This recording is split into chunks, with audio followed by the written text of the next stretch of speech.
আমার এই ছোট্ট বাবুটা সামলিয়ে সংসার সামলিয়ে কিভাবে পরীক্ষার দিন আমি প্রিপারেশন নিয়ে পরীক্ষা দিতে যাই সেইটা শেয়ার করব আজকে তোমাদের সাথে। তো চলো মূল ভিডিওতে চলে যাওয়া যাক। হে গাইস, আসসালামু আলাইকুম, welcome to my another new video. I hope তোমরা সবাই অনেক অনেক ভালো আছো। আলহামদুলিল্লাহ, আল্লাহর রহমতে আমিও ভালো আছি। তো যেদিন এক্সাম থাকে সকাল সকাল উঠতে হয় আমাকে।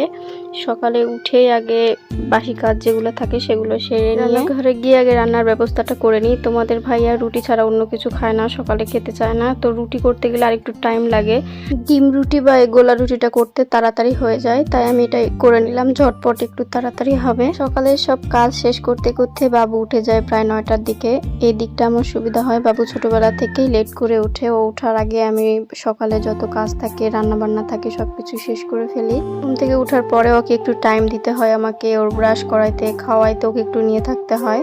যেদিন দেখবা আমার একটু ব্যস্ততা বা আমার পরীক্ষা আছে সেই দিন ও আমার কাছে বেশি থাকতে চায়, কেন জানি না কেন এমন করে। সকালের নাস্তা রেডি করার পরপরই আমি দুপুরের কি রান্না করব সেগুলো কেটে কুটে রেডি করে নিয়েছিলাম। বাবাকে খাওয়ানোর পরে চলে আসলাম রান্না করতে।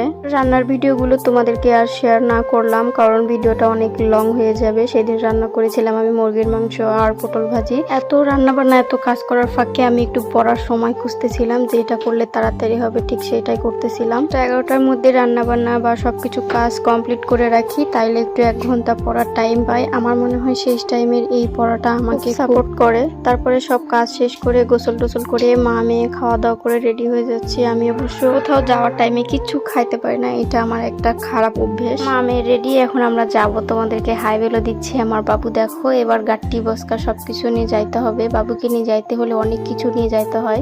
বাবু যখন ছোট ছিল তখন কাঁথা বালিশ সবকিছু নিয়ে যাইতে হতো, কারণ ও একটু পর ঘুমাইতো। এখন বড় হয়ে গেছে আলহামদুলিল্লাহ, এখন তেমন কিছু ভেজাল না হলেও আর দুষ্টুমিটা বাড়ছে। এবার মামে পাখির মতো উঠতে উঠতে চলে যাচ্ছি পরীক্ষা দিতে। যেদিন পরীক্ষা থাকে আমার সেদিন আমার নিঃশ্বাস ফেলারও মনে হয় সময় থাকে না। কত সকালে উঠতে হয়, সব কাজ শেষ করে পরীক্ষা দিয়ে আসতে আসতে প্রায় 7টা বেজে যায় আমার বাসায় আসতে। জীবনটা এত প্যারাময় আর এত ব্যস্ততা লাগে, সেদিন খুব ক্লান্তি লাগে আমার কাছে। মনে হয় না জানি কোথায় গিয়ে একটু রেস্ট নিতে পারতাম, তাহলে খুব শান্তি লাগতো।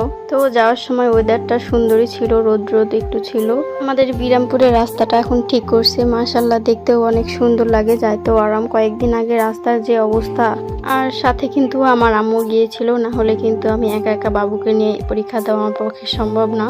পরীক্ষা শেষ করে বের হয়ে দেখতেছি বৃষ্টি, মানে পরীক্ষার আগে থেকেই বৃষ্টি হচ্ছিল। আমি আর কি লিখতে লিখতে খেয়াল করিনি অনেকক্ষণ থেকে নাকি বৃষ্টি, ঝুম বৃষ্টি। তো কি করার, বৃষ্টির জন্য যদি ওয়েট করি তাহলে আরো 1-1.5 ঘন্টা বসে থাকতে হতো আমাদের। পরীক্ষা দিতে দিতে মাইগ্রেনের ব্যথা